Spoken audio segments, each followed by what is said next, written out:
Alright guys, welcome back to another Kingdom Hearts guide. In this one, we're going to be taking a look at all of the armor and accessory items that you absolutely should grab on your way through Kingdom Hearts 3. A good portion of these are hidden and are out of plain sight, off the beaten path, so I thought I would give the locations for each of the important items that you absolutely should be grabbing as you progress through the game in order. Starting off with Olympus, there are 4 must-have items that are going to help you for the beginning portion of the game.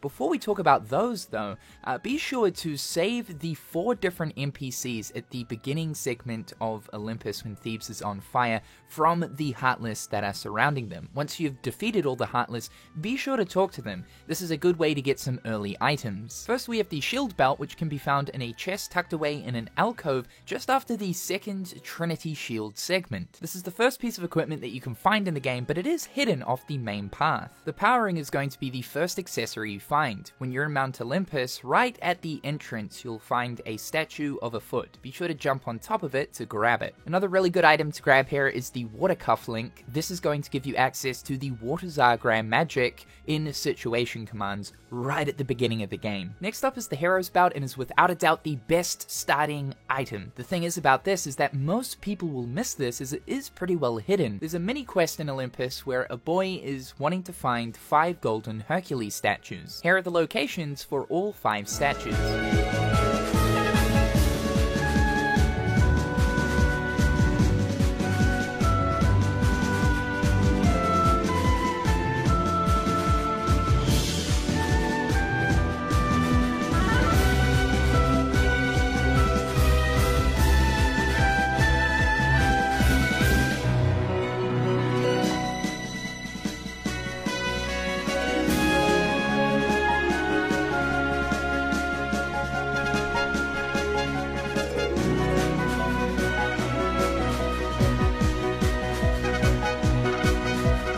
This item is insanely good for early game, providing a 3 defense bonus. It's also got the frontline photographer ability, which means that when you get hit by an enemy when using photo mode, you won't be forced out. For Toy Box, we got 3 must-have items. First up is the Petite Ribbon, which can be found right above the entrance to that of Galaxy Toys. A fantastic armor piece providing 10 defense and 20% resistances towards all elements. Next is the Soldier Earring, which can be found on floor 2 within the Action Plus shop. Make your way to the back of the store and then jump on top of these boxes to air dash over to the top of this platform. Here you'll find the Soldier Earring. Next is the Buster Ring, which can be found on the 3rd floor in the Play Place area. It's sort of tucked away at the back of this area in the room that's got all of the foam cubes. You'll find this little chest tucked away that has the Buster Ring. This is really good, providing a 3 strength bonus along with Cure Converter. This ability is super handy for when you're using Cure Magic. It will actually boost the situation gauge to prompt situation commands. Corona's got 8 total items that you absolutely should grab. Mask Rosette can be found in the corner of Rapunzel's tower area, providing a 2 defense bonus along with a 20% resistance to arrow damage along with sneeze protection. The sneeze protection can come in handy as it is a stun that can be inflicted towards you and your party members from enemies in Corona. After your encounter with the Reaper Nobodies, you'll be brought to an area with Monkey Heartless. In this area, you can jump onto these rocks to find a chest that contains the Wind Fan. A nice 2 defense bonus along with having Arrow Siphon, which will restore your MP when arrow damage is received. On the other side of this area, you can use Flow Motion on this tree branch to reach this upper platform to find the Elven Bandana, providing 2 defense bonus along with a 20% resistance to water. Once you reach the marsh, follow your way around the left side to eventually find a little alcove filled with water. Follow through here and you'll find a chest that contains the Shadow Anklet. Once you made your way out of the cavern, drop down to this lower rock area and then climb up the rock wall here to find the defense belt. This is a really good armor piece for this stage in the game that provides a 2 defense bonus. After the mini boss fight with the Horse Heartless, you'll be on top of a cliff. Face your left and flow motion jump up to this platform. Here you'll find the Mage's Earring. Really good accessory piece that boosts magic by 3. This is highly recommended to put on Donald. Then be sure to turn around and walk to the edge of the cliff over here. Jump off and make sure to perform a slam dive attack on this rock. Break it and you'll find a large chest that contains the arrow cufflink. Just like the water cufflink and other cufflink items, the arrow one here will give you access to Erosa in your situation commands. Keep this in mind for when you finish up the Corona world. Return to the world and go into town. Go to the dance square and make your way to the corner of the area here.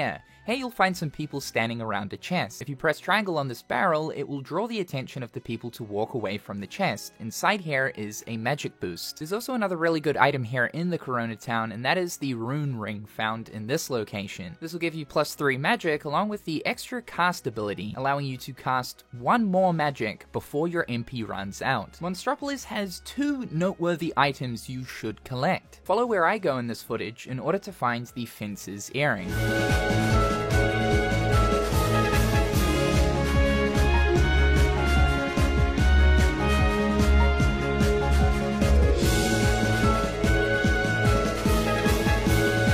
Fantastic accessory piece that increases both strength and magic along with a decent AP boost. It also gives you the Defender ability, which increases defense when you're at critical HP. Next is the Valor Ring, which is a great strength boost accessory. It can be found right at the end of the factory area. This is where you fight the frog unversed in the story of the world, or if you're returning to the world, simply go to the power plant and walk back into the factory. For Irondale, we've got 3 items you should definitely collect. When you're making your way up the cliff here, you'll come across a small cave filled with Popcat Heartless. Right at the back of the cave, you'll find a chest that contains the Guardian Belt. Just after you've helped restore Olaf, you'll come into this little frozen valley here. Make your way up to the right to be brought up to this cliff, which you can air dash over to find a chest on this platform that contains the Blizzara Choker. Right at the end of the world, in the area where there's a large snowstorm, you can come across a chest that contains the Slayer's Earring, providing a good bonus for strength and magic. I suggest grabbing this item once you've finished up Irondale, as it's pretty hard to grab this item while you've got the snowstorm active. When you return, the snowstorm will no longer be there. There are a total of 9 items to grab here in the Caribbean, and this is when your stuff starts to get really good. First up is the Master's Ring, which provides a huge AP bonus. This can be found in the sunken ship in the very first area of the world when you first arrive underwater. Next is Acrisius, Firaga Bangle, Blizzaga Choker, and Chaos Anklet. All 4 of these items are fantastic, and they can be found all in the same location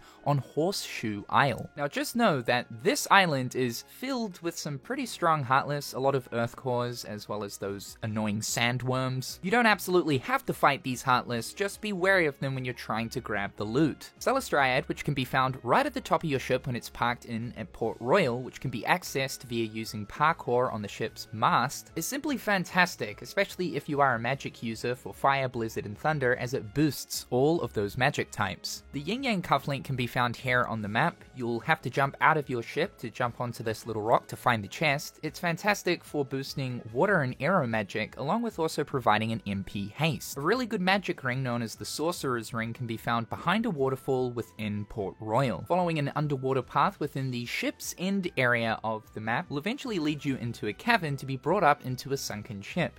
Here you can find Cosmic Arts. For San Francisco, there are 7 must-have items to grab. In the southern part of the city, you'll find a ramp that leads up to the motorway with a little sign hanging over the top of it. Jump up onto the sign and you'll find a chest that contains the Buster Band. Just across from the Tokyo Tower building, you'll come across this circular roof here that contains 3 chests. One of these chests contained the Thundaga Trinket. Over on the circular building, underneath the circle platforms, you can find the Midnight Anklet. Just across from this building, if you drop down to the street level, you'll find a treasure chest that contains the Divine Bandana. Up in the top left of the city, you'll find a small block of apartments. On the roof of one, you'll find the Storm Fan, an upgraded version of the Wind Fan. In the middle of the city, to the left side, you'll come across this highway that can drop down onto one of the support beams that has a chest that contains the Star Charm. Not as good as Cosmic Arts, but definitely a good item to put on your party members. On the street level of the building, time that you fight the Taurus Heartless in the story of the world, you'll come across a chest that contains the Phantom Ring.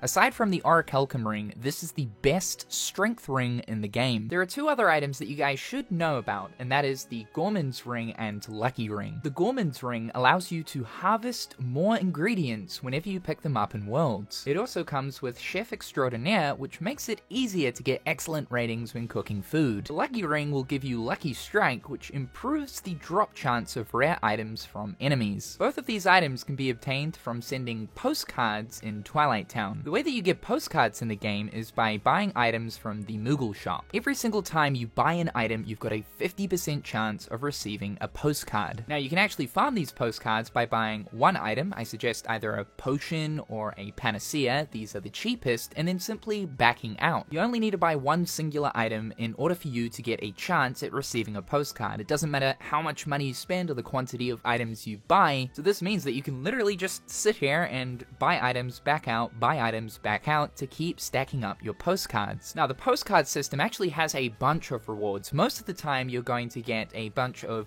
stone and shard-based synthesis items. There's also a chance to receive magic, defense, and strength boosts here, along with an Orichalcum Plus, though in regards to those, you can only receive one of them. Once you've received them, you won't receive them again. The same also goes with the Lucky Ring as well as the Gorman's Ring. You can only receive one of these items from the postcard system. Now, looking at the Orichalcum and the stat boosts, along with the rings, there is a pretty low chance of receiving these. I believe about 2%. So using this method of buying an item and then backing out is the quickest way in order to receive these rings. So that's it, guys. That's all of the accessories and armor pieces that you absolutely should be aware of while you're playing throughout Kingdom Hearts 3.